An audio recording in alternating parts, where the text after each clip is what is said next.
pelo rádio foi feita uma França, e pelo próprio rádio nasceu outra. Isso é uma história de rádio.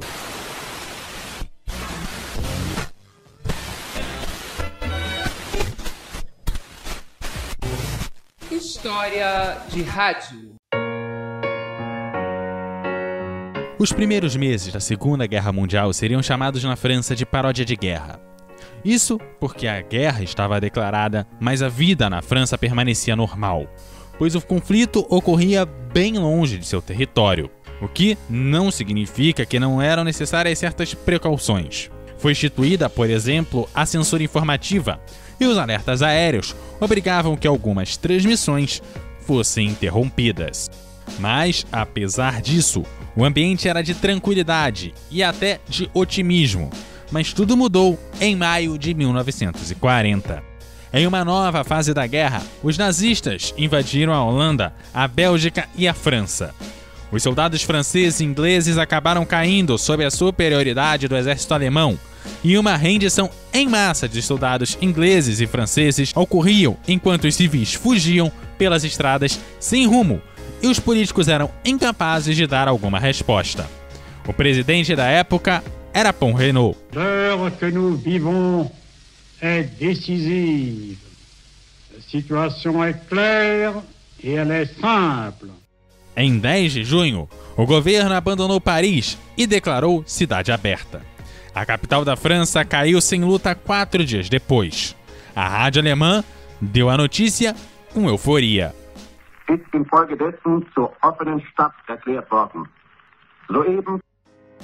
As principais rádios francesas deixaram de funcionar em 6 de junho e o governo francês inutilizou o transmissor da Torre Eiffel para que os nazistas não o utilizassem.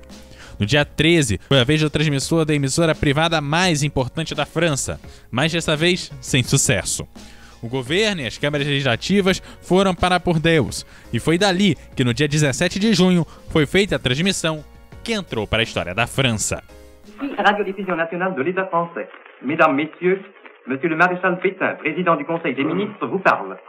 Français, à l'appel de Monsieur le Président de la République, j'assume à partir d'aujourd'hui la direction du gouvernement de la France. Paul Reynaud deixou o governo e entregou a Mariscal Philippe Pétain, que acabou formando o governo. Pétain era uma pessoa de prestígio e foi herói da Primeira Guerra. Porém, já com mais de 80 anos, mantinha um posicionamento claramente derrotista e fazia parte da direita francesa, que, por medo do comunismo, estava disposta a colaborar com o fascismo. Pétain se mostrava bastante derrotado quando anunciou que propôs aos alemães uma trégua que evitaria uma derrota total da França. Charles de Gaulle, que fez parte do governo de Reynaud e viria a ser um dos grandes críticos da política de Pétain, entrou no jogo a partir da Inglaterra. No dia 18 de junho, a partir da BBC de Londres, convocou os franceses a não aceitar nenhuma rendição ou trégua e continuar o combate. No dia 22, foi assinado o Tratado de Paz, porém as condições eram duras e Pétain tratava de colocá-las como inevitáveis. Je me suis adressé cette nuit à l'adversaire pour lui demander s'il est prêt à rechercher avec moi les moyens de mettre un terme aux hostilités. 2/3 da França ficariam sob o controle alemão e no dia 25 de junho, todas as rádios francesas deixaram de transmitir como parte do acordo de paz. Algumas voltariam a transmitir 10 dias depois. No mesmo dia que foi assinado o acordo de paz, de Gaulle falou pela BBC. E foi o nascimento oficial da chamada França Livre. De Gaulle apelava à honra e ao nacionalismo para continuar a resistência. L'honneur, le bon sens, l'intérêt supérieur de la patrie commande à tous les Français libres de continuer le combat.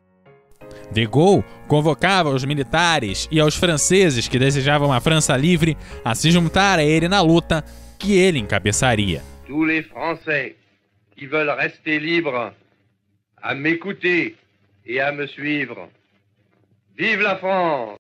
Ficava assim definidas duas Franças, uma colaboracionista e outra resistente.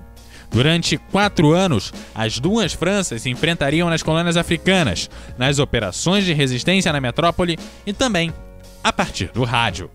Você está ouvindo o CoutoCast.